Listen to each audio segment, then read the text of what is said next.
Good, happy Thursday evening. I'm Riley King, and welcome to the Riley King Newscast right here on the Riley King Network.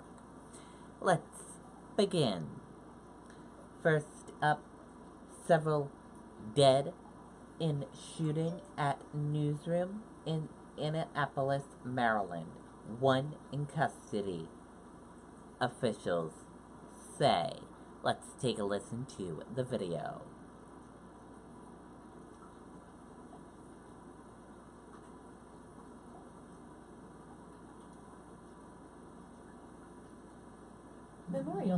Memorial Hospital has 3 midwives on staff, but people still ask, what does a midwife do? A midwife supports healthy pregnancies and delivers babies, but also provides patient education and emotional support. See what a midwife can do for you.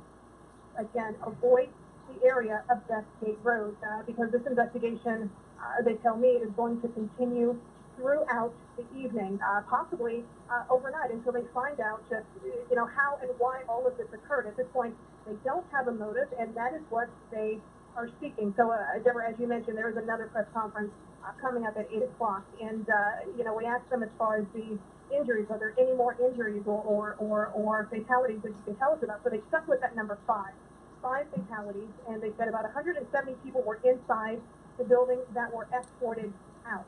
And again, as we have more information, we will pass that along to you. For now, live in Annapolis, Karen Campbell, WBAL TV 11 News.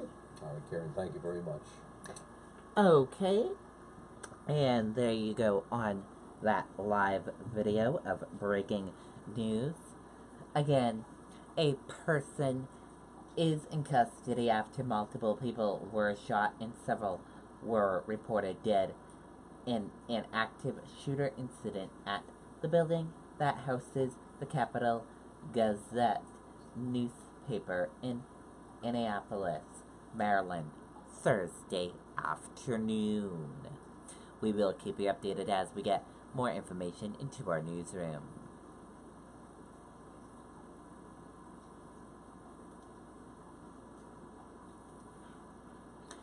Judge orders immediate release of boy separated from his mother who's living on Cape. Let's take a listen to the video from WCVB Boston.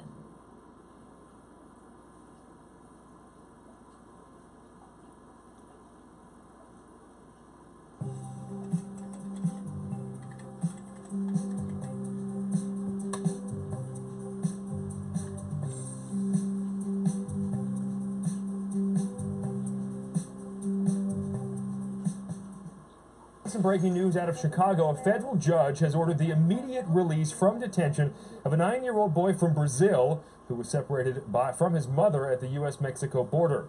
The judge said that Lydia Corrine Souza can have custody of her son Diago, who has spent 4 weeks now at a government-contracted shelter in Chicago. The mother, who has applied for asylum, was released from an immigrant detention facility in Texas on June 9th.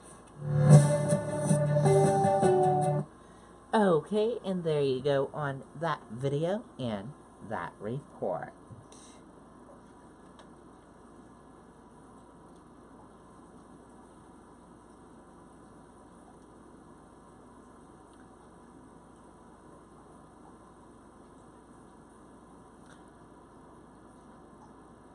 One person hospitalized after stabbing in Sanford.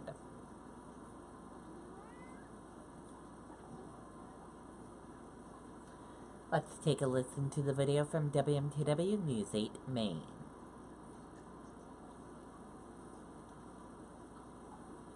Tonight, Justice Anthony Kennedy's bombshell announcement. President Trump already considering his next move. With the balance of power on the highest court at stake, World News Tonight with David Muir is America's most watched newscast. Happening now, a man is seriously injured after being stabbed in Sanford. Officers were called to a home on Emory Street at around 5 tonight. They found 22-year-old Austin Murphy inside, suffering from a stab wound to his chest. He was eventually taken to Maine Medical Center, where he is now in serious condition. No arrests have been made. Okay, and there you go on that video and that report. And now let's take a look at your U.S. stock market and see how your U.S. stock market closed for this Thursday evening.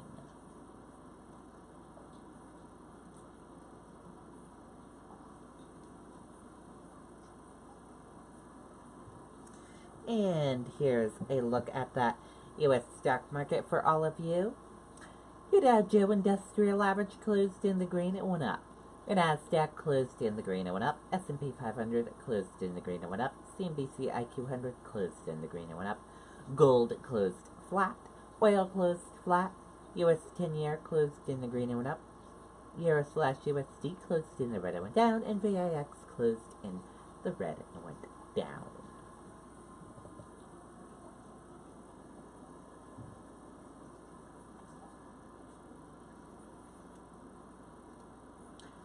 Dow gains nearly 100 points after bank and tech stocks rally.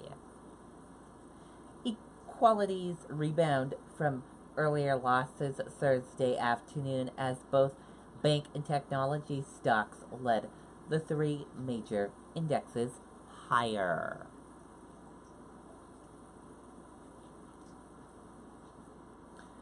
Trump, Putin to meet in Finland in July.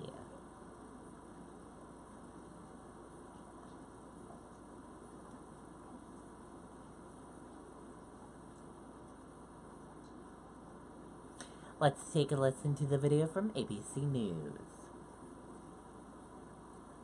DeWalt employed veterans and will never stop giving back. From Flags of Valor and DeWalt, we are grateful for your support.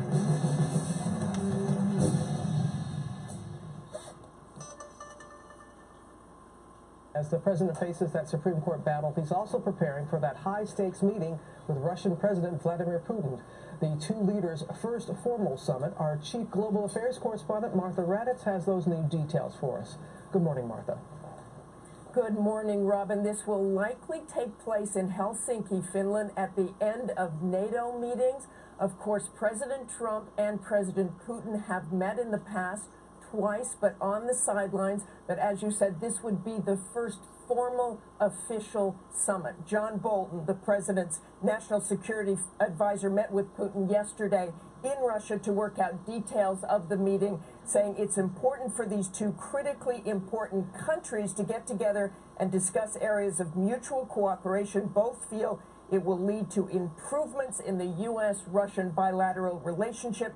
President Putin said yesterday that he regrets to say U.S.-Russian relations are not in the best of shape, but they will likely talk about Syria, Ukraine, and Russian meddling in the elections. And of course, Robin, this comes right in the middle of Bob Mueller's investigation into Russia. Robin? All right. Martha, thank you very much. Okay, and there you go on that video and that report. And that does it for the Riley King Newscast right here on the Riley King Network. I hope you all have a great rest of your Thursday night, and I'll see you back here tomorrow with another newscast. And I'll have a news report coming up later on this evening. Good night, everyone. Bye.